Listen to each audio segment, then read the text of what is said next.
자, 모두들 반갑습니다. 강태공입니다. 자, 금일은 또 최근에 또 유리기판이 좀 많이 핫한 것 같습니다. 자, 그러다 보니까 분명히 작년에 자사주를 참 쓸어담기도 했고요. 작년 실적도 굉장히 좋게 나와줬음에도 여기다 추가적인 유리기판 관련 수혜주임에도 제대로 올라가지 못하고 있는 기업이 있는 것 같아서 해당 기업에 대해서 좀 소개를 시켜드릴 겸 오늘 방송을 좀 진행해본다라고 좀 말씀을 드리고 싶고요. 자, 방송 전 늘 말씀드리는 여러분들의 좋아요, 구독하기, 댓글까지는 너무나 많은 힘이 된다라고 말씀드리면서 오늘 방송 시작해 보도록 하겠습니다.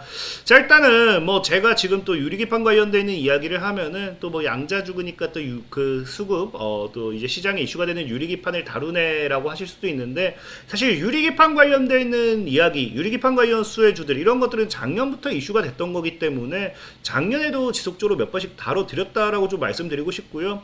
특히나 최근 여러분들도 알다시피 이제 태섬이라는 종목이 있죠.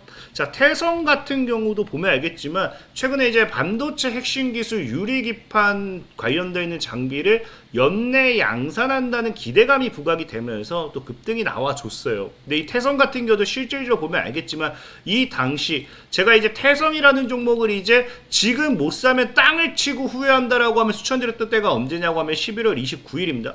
11월 29일에 여러분들에게 추천을 드렸고요. 자, 태성 같은 경우가 어떤 식으로 움직이고 있느냐? 자, 2023년 27일로 제가 잘못했네요. 29일 한 2,700원 정도 했어요. 2,700원 정도 대비해가지고 주가는 거의 20배 가까이 올라가는 거 우리가 확인해 보실 수 있다라고 좀 말씀을 드리면서, 자, 본격적으로 오늘 과연 유리기판 관련되어 있는 수혜주들 또 어떤 종목들을 눈여겨볼지 좀 이야기를 해보도록 하겠습니다. 자, 일단 뭐 지금 유리기판을 또 이렇게 이야기를 하면은 많은 분들이 또 오해하시는 분들이 있어요. 최근에 이제 딥시크 관련되어 있는 쇼크, 뭐 딥시크 사태라고도 표현을 하기도 하고요. 쇼크라고 표현하기도 하고요. 이 관련해가지고 엔비디아 주가가 급락이 나와주고 빅테크 기업들의 하락이 나와주면서 AI 관련되어 있는 섹터들이 굉장히 많이 안 좋은 흐름을 가져가고 있죠. 그러다 보니까 사실 유리기판 같은 경우도 AI 반도체에 있어서 이제 앞으로 미래 게임 체인저로 불리기 때문에 이 부분 역시도 지금 사실 사봐야 좋을 게 없지 않느냐라고 생각하시는 분들이 굉장히 많습니다. 하지만 분명히 말씀드릴 수 있는 게, 저는 오히려 딥시크 사태를 통해 가지고 과거에도 얘기했지만, 자, 딥시크 사태의 가장 큰 수혜주가 오히려 전 양자 컴퓨터 될 거다 이야기를 했었고요. 그 다음에 두 번째가 비트코인이 될 거다 좀 이야기도 했었습니다.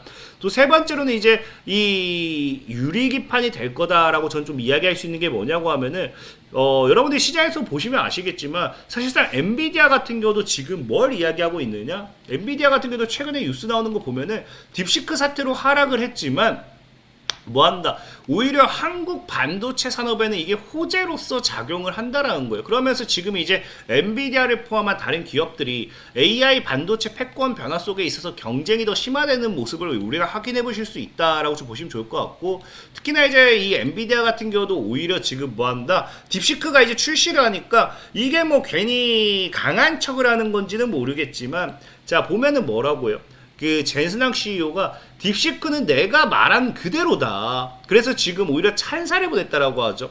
그래서 지금 이제 젠슨항 CEO가 이제 강조한 훈련에서 추론으로의 완벽한 예를 딥시크가 보여줬다면서 찬사를 보냈다라고 해요.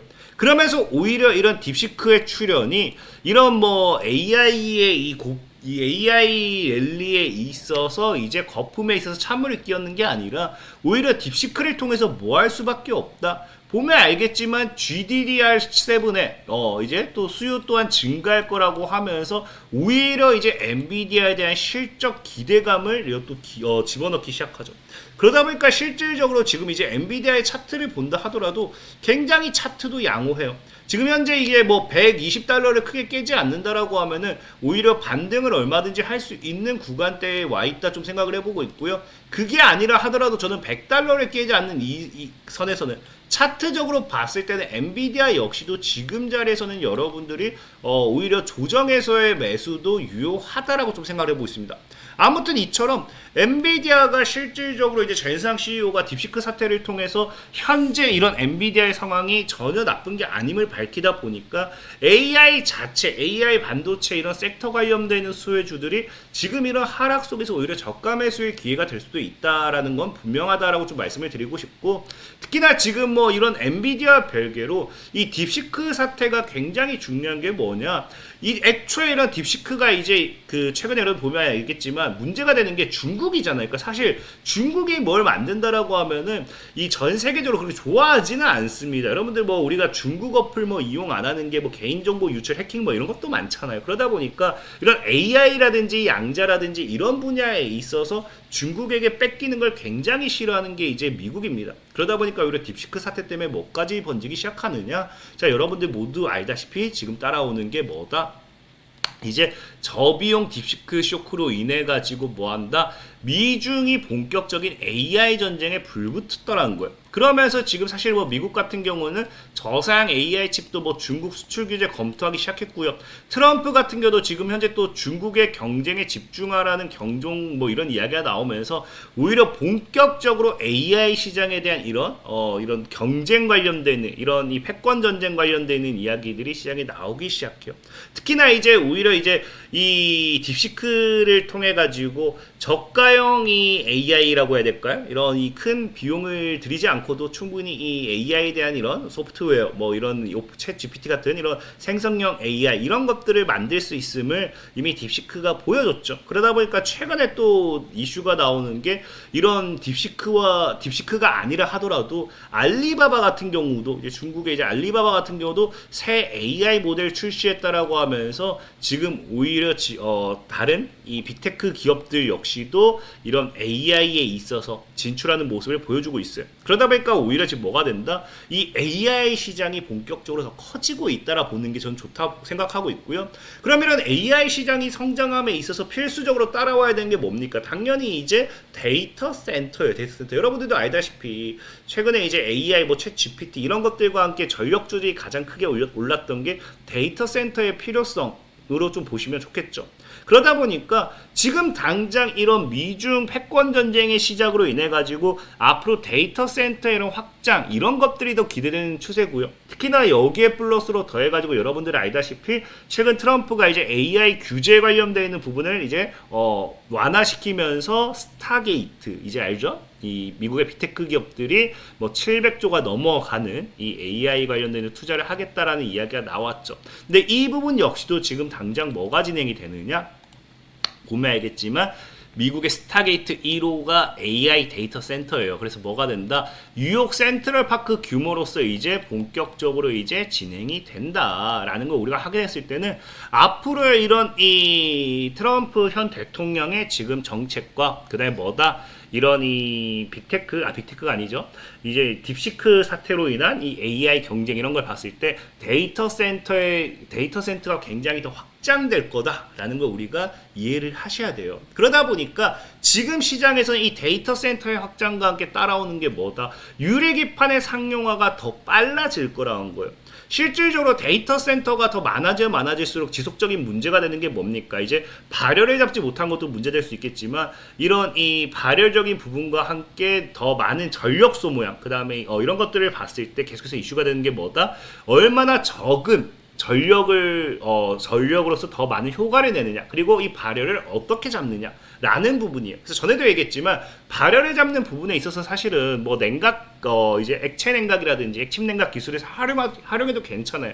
근데 문제는 제가 전에도 얘기했지만 뭐다? 사실 근본적인 원인을 없애지 않고 다른 이런 액침 냉각 기술 같은 걸 활용한다는 거는 어느 정도 이제 제한될 수밖에 없습니다. 그래서 그 근본을 없애는 게 뭐다? 이 유리기판을 활용한 발열 자체를 낮춰버리고요. 그러다 보니까 이제 전력 효율성도 굉장히 높아지고 저전력을 통한 성능 개선 이런 것들이 사실 유리기판을 통해서 가능한 거기 때문에 이 게임 체인저인 유리기판을 가지고서 지금 이 데이터 센터에 대한 이런 이 앞으로의 증가가 이 상용화를 더 빠르게 가지고 빠르게 더 이제 이끌어낼 거다, 뭐 이런 이야기가 나오는 거예요.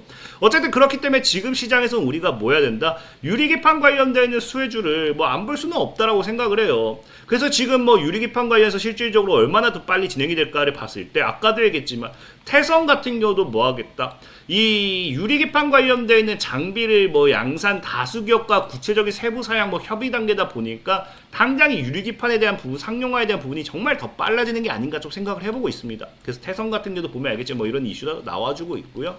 그다음에 뭐 이제 여러분 아는 SKC 같은 경우도 SKC 같은 경우도 이미 이 올해 상용화를 할 것이다라는 이야기는 굉장히 많이 나왔어요. 실질적인 여러분들 알다시피 CES에서도 뭐 유리기판을 팔고 왔다라고 이야기할 만큼 이미 SKC의 이런 올해 상용화 이게 모두가 뭐 기대하는 부분이지 않을까 좀 생각을 해보고 있고요. 자, 그리고 여러분 알다시피 LG 이노텍 같은 경우도 뭐 하겠다? 지금 LG 이노텍 같은 경우도 올해 말부터는 유리기판 시제품 양산에 돌입할 계획이다 라는 이야기가 나오죠. 그리고 이제 마지막으로 뭐 또 강한 게 뭐 삼성전기 같은 경우도 지금 보면은 뭐 2026년도 지금 시제품 생산 라인 구축에 이어 라인 확장 계획도 검토 중이고요. 목표 양산 시점은 2026년이라는 걸 봤을 때 사실 25년, 26년도는 뭐가 될 확률이 크다. 이 유리기파에 대한 이 상용화 가능성에 대한 기대감으로서 주가가 굉장히 크게 올라갈 확률이 높다는 겁니다. 최근에 양자 컴퓨터 같은 경우도 뭐 상용화 관련되는 기대감이 코앞에 다가와 주면서 거기에 따른 주가 상승 랠리를 나타냈죠. 자, 그렇기 때문에 사실 유리기판 관련되는 부분에서 사실 지금 대표적인 게 태성이라든지 아니면 SKC라든지 아까 앞에 얘기했던 LG노텍이라든지 삼성전기라든지 참 다양한 종목들이 있어요. 그래서 이 종목들이 사실 여러분들이 매수해도 나쁘지는 않습니다. 나쁘지는 않지만 저는 개인적으로 뭐 태성, SKC, 뭐 삼성전기 뭐 아니면 LG 이노텍 이런 종목들보다는 오히려 다른 종목을 좀 추천해드리고 싶은 게 뭐냐고 하면은 자 봤을 때 사실 삼성전기 같은 아니 그 태성 같은 경우도 뭐다? 자 지금 보면은 주가가 이제 이미 사실 제가 추천드리고 거의 20배 가까이 올라간 것도 문제긴 하지만 지금이 너무나 저항자리란 거예요. 저항자리. 이제 쌍봉 맞고 죽을 수도 있는 저항자리인데 문제는 뭐냐? 자 지금 태성이라는 기업의 실적을 봤을 때 지금 현재 실적이 지금 뭐하고 있다? 과거에 이렇게 좋을 때도 오히려 주가 이 좋을 때도 올라가지 못했어요. 그리고 최근에 뭐 실적 기대감, 뭐 실적이 증가하다 보니까 이게 올라간 게 아닌가요? 할 수 있지만 실적이 아니라 사실 올라갔던 유리기판 테마 때문이죠. 그러니까 사실 태성이라는 기업 자체도 지금 실적이 제대로 받쳐주지 못하는 상황에서 주가가 추가적인 상방 랠리는 제한되지 않을까 좀 생각을 해보는 거고. 자, 그리고 이제 SKC 같은 경우도 보면 알겠지만 너무나 지금 저항자리예요. 저항자리에 사실 매수는 리스크가 있습니다. 저항자리인데 또 문제는 뭐냐? 자, SKC 같은 경우도 2021년도에 이 주가 강한 상승을 나타냈을 때 보면은 이 당시에 이제 SKC 같은 경우도 뭐 하기 시작했다? 실적이 거의 최대치를 찍어요, 최대치. 그러니까 실적이 최대치를 찍으면서 2021년도 이렇게 강하게 올라갔다가 지금 보면요, 2024년도도 적자입니다. 그 다음에 지속적으로 뭐 하다가 2026년도에 흑자 전환에 대한 기대가 붙어줘요. 뭐 유리기판이 상용화되면서 플러스 실적이 조금 더 증가할 수는 있죠. 근데 2021년도의 실적을 뛰어넘지 못한 상태에서 실적에 대한 기대감을 가지고서 과거 2021년도 고점을 뛰어넘는다? 이건 사실상의 말이 안 된다라는 거예요. 이게 지금 뛰어넘는다라고 하면은 철저하게 SKC는 뭐가 됐다고 봐야 되느냐? 얘는 그냥 이제 테마주가 됐다 봐야 돼요. 여러분들이 생각하는 실적이 안 받쳐줌에도 올라가는 뭐다? 양자 컴퓨터처럼 테마주랑 다를 게 없다라는 겁니다.